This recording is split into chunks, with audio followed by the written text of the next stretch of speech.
Հենց հիմա 1 միլիոնի տոմս եմ գնում, ժողովուրդ ջան, նայեք, յո հերթի միջոցով մտնում եք յո ռաֆլ, անդադ հարցնում եք, հիմա տեսնենք յո ռաֆլով տոմս գնելը արդարացված է թե չէ։ 1 միլիոն քայլով մենք կարող ենք ձեռք բերել 2.5 FTN, իսկ 1 միլիոն քայլով նաև կարող ենք 200 տոմս գնել։ Հիմա տոմսերը գնում եմ, վաղը երեկոյան ժամը 7-ին կտեսնենք ինչքան FTN եմ շահում ու կտեսնենք ճիշտ է յո ռաֆլով տոմսեր գնելն է,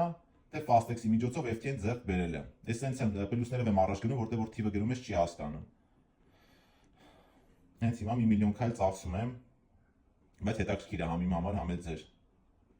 Տեսնենք ինչ կլինի։ Ծეხում ենք order, ձեռք բերեցինք, վաղը ժամը 7-ին, 7-ից մի քիչ ուշ ես վիդեո կանեմ եւ ձեզ ցույց կտամ, թե ինչ արդյունք ունեցա։ Իսկ այն մարդիկ, ովքեր որ գրանցված չեն յո հերթում, թող անպայման գրանցվեն, այս հատվածում գրեն 1979 659 կոդը, կստանան բոնուս, կմիանան մեր թիմին եւ իրաց բոլոր հարցերին պատրաստ են պատասխանել։ Նույնիսկ այն մարդիկ, ովքեր որ յո հերթ ունեն, ստուգեք հնարավոր է այստեղ թվեր չունեք գրած, անպայման գրեք 1979 659 կոդը եւ ձեր բոլոր հարցերը կարող եք կոմենտներում ուղղել ինձ։